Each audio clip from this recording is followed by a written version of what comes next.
관심이 바른정당 유승민 후보에게 가고 있습니다.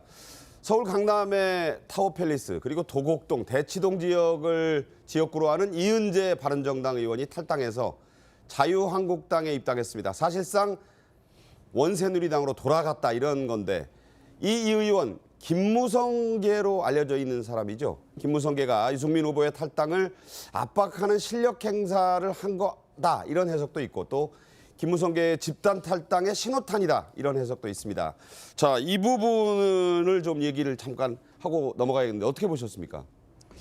글쎄 이은재 의원 탈당이 김무성계라든가 또 집단 탈당의 신호탄이라고 보기는 저는 좀 어렵다고 봅니다. 거기까지는 좀 오버한 그분은 해석이다. 개인적인 아하. 지금까지 정치 행태 그런 것의 반영이라고 저는 개인적인 행태의 반영이라고 보고 다만 그럼에도 불구하고 지금 바른정당 의원들과 후보 간에는 너무 인식의 갭이 있는 거 아니겠습니까? 후보로서는 초지일관 네. 자신의 정치적 장래를 걸고 계속 뛰겠다는 것이고 네. 그러나 의원들 입장에서는 내년 지방선거 그 이후에 총선까지 자기의 정치 생명을 또 정치 역정 그런 거를 생각하지 않을 수 없기 때문에 후보와의 그런 거리감이 있는데 현재로서는 뭐 유승민 후보가 사퇴할 가능성은 없지만 네. 부분적으로 의원들이 뭐 정치적 판단에 따라서 특정 후보를 지지하든가 특정 정당으로 이렇게 옮겨갈 가능성은 남아있다 이렇게 봅니다. 자, 그래서 이 유승민 후보가 어제 경상남도 창원에서 유세를 했는데 완주하겠다는 입장 거듭 밝혔습니다. 직접 들어보시죠. 안에서 밖에서 자꾸 흔드는데 끝까지 갈 수 있냐 걱정하십니다. 여러분 5월 9일 투표용지에 기호 4번 유승민 이름 반드시 보게 될 것입니다. 네, 저게 어제 얘기니까 이제 후보 용지, 그러니까 대선 투표용지 찍어도 내 이름 안 사라진다. 그런 얘기를 한 겁니다. 그러면서 이른바 앞서 말씀드린 남재준, 조원진 후보를 이렇게 단일화시키려는 홍준표 후보의 입장, 또 움직임을 이렇게 비판했습니다. 대통령 탄핵에 반대하고 헌법재판소 결정에 불복하고 원래 같은 뭐 그 조원진 의원까지 다 같은 한 몸통 아닌가요? 그걸 뭐 단일화라고 할 수 있을지 모르겠네요.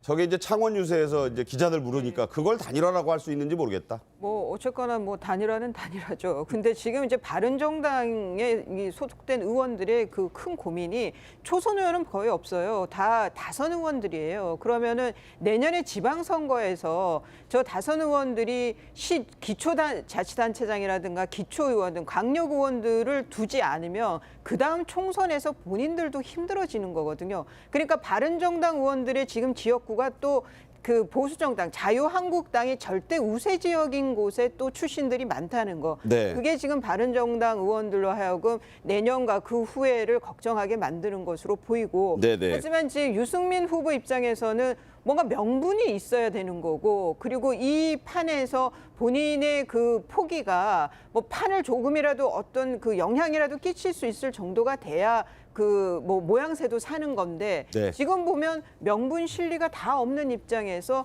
유승민 후보는 지금 완주를 얘기할 수밖에 없는 게 아닌가 싶습니다. 자, 경상남도에 가서도 저런 얘기를 했다는 게 좀 의미가 있게 들리는데 어떻게 들으셨어요? 전날 그 김무성 의원이 동참을 했어요. 8일 만에. 예. 8일 만에 함께 했다는. 오랜만에 나왔죠? 그러니까 8일간 흔들었지만 안 흔들린 거죠. 그래서 이제 드디어 다시 나타난 겁니다. 여전히 답답한 마음으로 나타났을 겁니다. 어쩐 일이 있다는. 예, 또 예. 홍준표 후보의 목표는 저것만 복원하면 되는 거예요. 그러면 유승민 후보는 자동적으로 보수 세력 내에서 고립화되고 고사화될 거라고 보는 것이기 때문에 뭐 이런 구도로 갈 수밖에 없고 저 어려운 구도 속에서 유승민 후보는 혼자 고군분투하고 있다. 그렇게 보는 겁니다. 네. 자, 이런 말씀을 하면서요. 과거에 노무현 후보와 정몽준 후보의 후보 단일화를 압박을 했던 그런 단체 이름에 후단협이라는 게 있었죠. 요즘 바른정당에도 이런 바른정당판 후단협이 있다 이런 얘기가 나옵니다. 그중에 대표적인 분 중에 하나인 홍문표 의원이 유승민 후보가 계속 그대로라면 이르면 오늘이나 내일 의원들의 중지를 모아서 최종 결단을 해야 할 것 같다 이랬어요.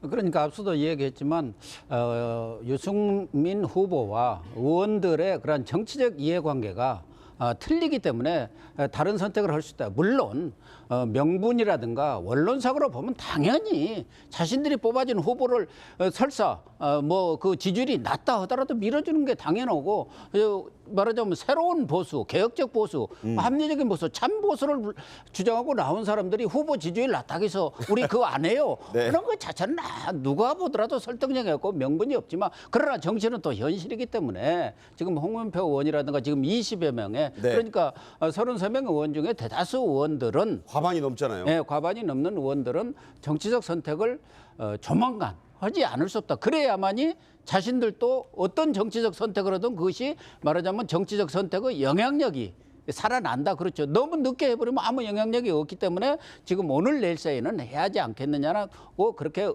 뜻을 모은 것 같습니다. 자, 이제 이 네 분께요. 이 유승민 후보의 완주 방침이 과연 이 득과 실이 있을 텐데 어떠냐는 걸 한번 여쭤보겠습니다.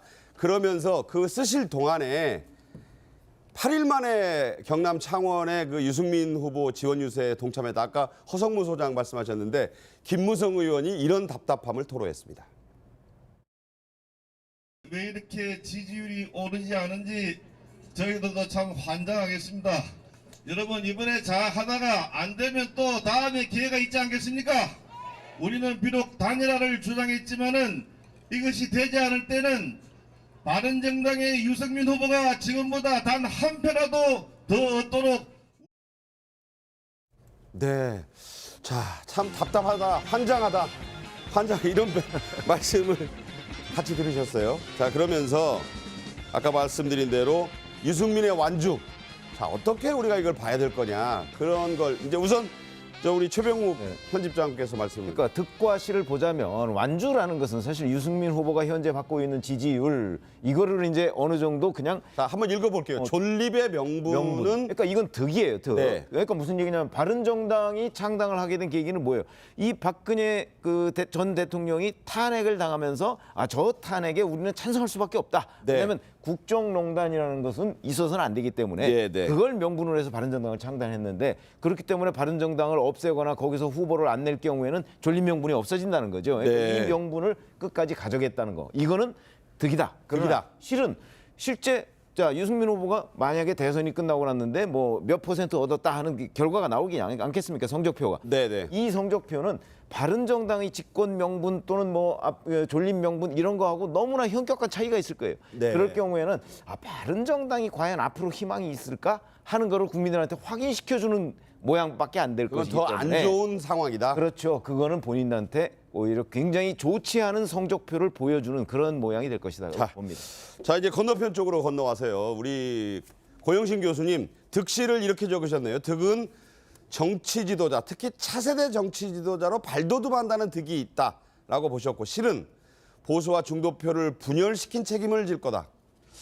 유승민 후보가 TV 토론에서 뛰어난 역량을 보였고 그런 역량들이 국민들한테도 이번에 많이 각인이 됐기 때문에 중도 포기하지 않고 초지일관해서 대선을 완주할 경우 방금 말씀하신 대로 차차기를 노려볼 수 있는 차세대 지도자로서의 그런 발돋움의 계기가 되지 않겠느냐 그렇게 하는 것이 득이라고 보고 네네. 실은 어쨌든 중도 보수표가 분열을 함으로써 좌파 정권 집권에 도우미 역할을 했다는 그런 책임론에서 벗어나기는 어렵지 않겠나 그렇게 보여집니다. 네, 그렇게 말씀하셨고 건너가면 이수희 변호사 정치인 유승민은 살고 그게 이제 뭐 장점 그러니까 득이라고 볼 수 있겠네요. 예. 바른정당은 오리알로 돼서 분열될 거다라는 게 이제 실이다 이렇게 말씀하셨어요. 저는 이제 이 대선 막판에 아마 한국당으로 돌아가는 의원들도 제법 될 거라는 생각이 듭니다. 지금이 아니면 돌아가기가 쉽지 않기 때문에. 이미 이은재 의원 나왔고요. 예. 이게 정치인 유승민이 산다는 면에서는 저는 뭐 이런 상상까지 한번 해봤는데 만일 뭐 어느 후보가 되든 여하튼 진보 진영 후보가 됐을 때의 협치에 뭐 명분을 가지고 유승민 의원을 부총리나 이렇게 기용해서 이번에 다 보여준 게 아닌가. 그런 면에서는 얻은 것은 유승민 후보이지만 좀 당은 여러 가지로 어려워졌다는 생각이 듭니다. 자, 이제 네 번째로 이 허성무 소장은 득은 뚝심이다. 뚝심을 보였다는 거. 배신자 극복 이런 말씀하셨고 실은 저게 일본말을 쓰신 건데 독고다이. 이게 이제 가미가제 할 때 나온 말 아닙니까? 그런 건데 이제 저런 표현을 쓰신 이유를 좀 설명해 주시죠. 사실은 이제 이게 유승민 의원이 평생 정치를 하면서 지금보다 어려웠던 상황은 없을 겁니다.